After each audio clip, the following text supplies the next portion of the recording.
Assalamualaikum warahmatullahi wabarakatuh. Saya Farihatul Kamila akan menjelaskan tentang karakteristik pemimpin yang sukses. Seorang pemimpin harus memiliki 11 karakteristik dalam membangun organisasi. Yang pertama adalah self-managing, yaitu seorang pemimpin harus mampu mengatur prioritas tujuan organisasi dan mampu bertanggung jawab dalam mencapai tujuan tersebut. Yang kedua adalah bertindak strategis. Seorang pemimpin harus mampu bertindak strategis dalam menangkap peluang dan mengatasi tantangan yang tidak terduga. Yang ketiga, menjadi komunikator yang efektif. Seorang pemimpin harus dapat menjadi komunikator yang efektif, yaitu yang dapat menjelaskan dan memberi arahan secara lengkap dan ringkas kepada karyawannya, juga sebagai penyambung perbicaraan atau mendengarkan para karyawannya. Selanjutnya, yang keempat, menjadi akuntabel dan bertanggung jawab. Seorang pemimpin harus mampu mendukung dan mendorong individualitas di dalam organisasi, serta memahami struktur organisasi dan kebutuhan untuk mengikuti aturan dan kebijakan. Yang kelima, menetapkan sasaran yang jelas. Seorang pemimpin harus dapat menetapkan sasaran yang jelas dari suatu organisasi. Yang keenam, yaitu memiliki visi untuk masa depan. Seorang pemimpin harus dapat membuat tujuan atau visi yang jelas dan konkret dalam suatu organisasi. Yang ketujuh, yaitu mengelola kompleksitas.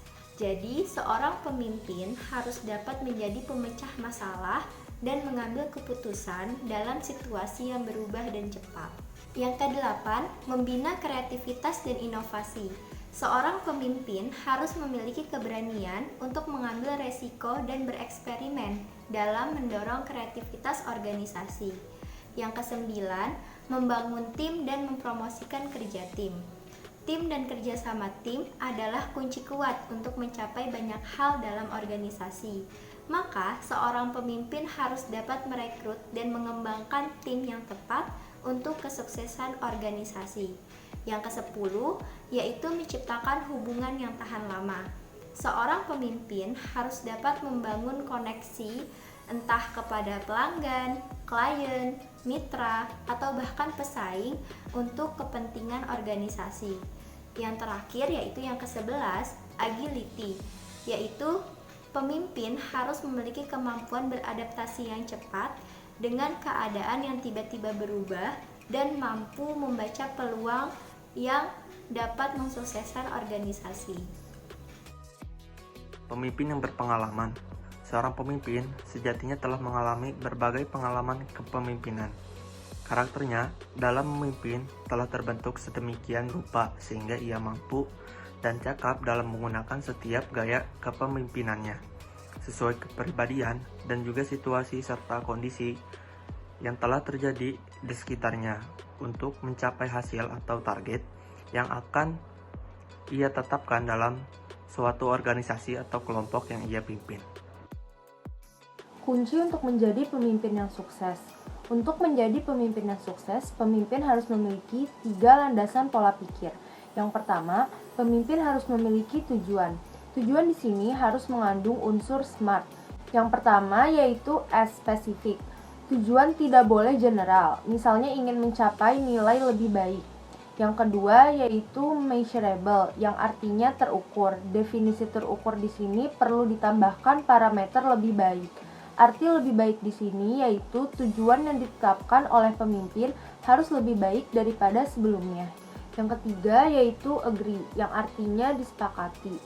Pastikan suatu tujuan disepakati secara bersama. Jika tidak setuju, katakan ketidaksetujuan tersebut di awal sebelum suatu tujuan disepakati, sehingga tidak ada alasan suatu tujuan disepakati secara sepihak. Yang keempat yaitu reasonable, yang artinya masuk akal. Pastikan untuk memiliki target yang dapat dicapai oleh seluruh anggota kelompok. Yang kelima yaitu time bound, yang artinya batasan waktu. Harus ada batas waktu kapan target bisa dicapai. Yang kedua, pemimpin harus menerima kondisi apa adanya. Seorang pemimpin tidak boleh mengeluh dan tidak boleh menyalahkan eksternal atas suatu ketidakcapaian yang telah ditetapkan. Jika pemimpin berpikir bahwa suatu masalah terjadi karena dirinya, maka pemimpin akan berpikir untuk mencari jalan keluar suatu permasalahan. Contoh menyalahkan eksternal di sini seperti pemimpin menyalahkan bawahannya karena kurangnya support, harusnya dirubah menjadi pemimpin kurang baik dalam memberi penjelasan. Contoh selanjutnya, pemimpin menyalahkan rekan kerjanya karena tidak dapat diajak bekerja sama dengan baik. Seharusnya dirubah menjadi pemimpin kurang baik dalam berkomunikasi dan berinteraksi dengan anggota kerjanya. Contoh selanjutnya, pemimpin menyalahkan bawahannya karena susah diatur. Seharusnya dirubah menjadi pemimpin kurang baik dalam mengatur sebuah tim, pemimpin kurang tegas, dan pemimpin kurang memfollow up. Perubahan pola pikir tersebut akan mendorong seorang pemimpin untuk kreatif mencari suatu jalan keluar dari permasalahan. Ketiga, pemimpin harus memiliki program kerja untuk mencapai suatu tujuan. Ketiga hal tersebut harus menjadi landasan pola pikir seorang pemimpin yang sukses. Pemimpin yang baik memiliki 10 kriteria. 1. Seorang pemimpin memiliki komunikasi yang baik.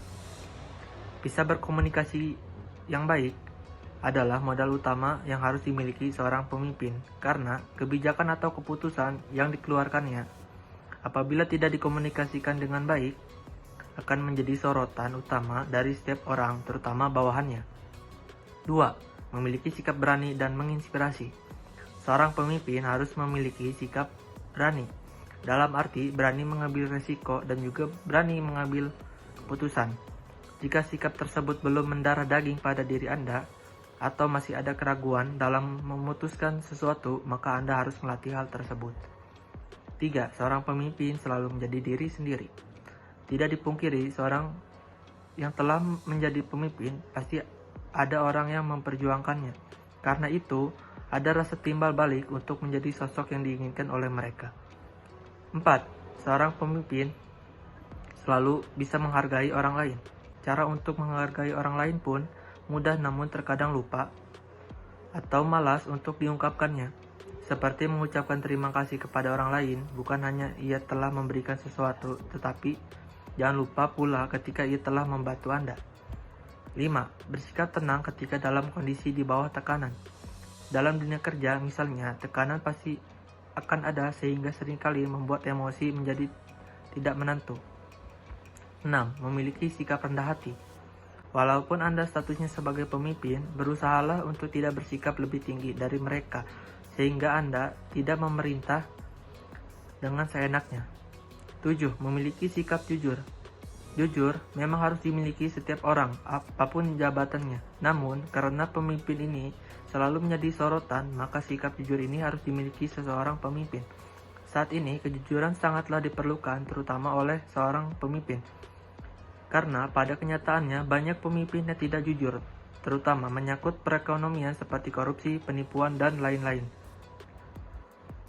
8. Memiliki sikap kreatif. Sikap baik yang harus dimiliki seorang pemimpin berikutnya adalah kreatif. Kreatif di sini bukan tentang karya seni atau unjuk kebolehan dalam bidang tersebut. Namun, Anda harus bisa memberikan solusi atau ide kreatif dalam mewujudkan sebuah tujuan yang akan dicapai bersama dengan anak-anak buah Anda. 9. Memiliki manajemen waktu yang baik. Sekilas memang tugas pemimpin itu mudah, yaitu hanya datang ke sebuah kantor atau lembaga untuk mengecek segala pekerjaan yang telah dilakukan oleh anak buahnya. Namun, di balik asumsi semua itu, seorang pemimpin adalah sumber utama yang harus mengatur segala keperluan Anda lewat manajemen waktu yang dibuatnya. 10. Memiliki sikap tekun dan selalu bersemangat. Pada dasarnya, pemimpin itu adalah tokoh sentral yang segala perilakunya akan menjadikan teladan bagi anak buahnya. Karena itu, hati-hatilah dalam bersikap, karena apabila Anda tidak memiliki sikap bersemangat ketika datang ke kantor misalnya, maka aura tersebut pun akan menular pada anak buah Anda. Maka dari itu, pemimpin harus memiliki sikap selalu bersemangat apapun kondisinya. Jadilah pemimpin yang mampu membawa anak buah Anda pada kesuksesan karena semangat yang Anda miliki.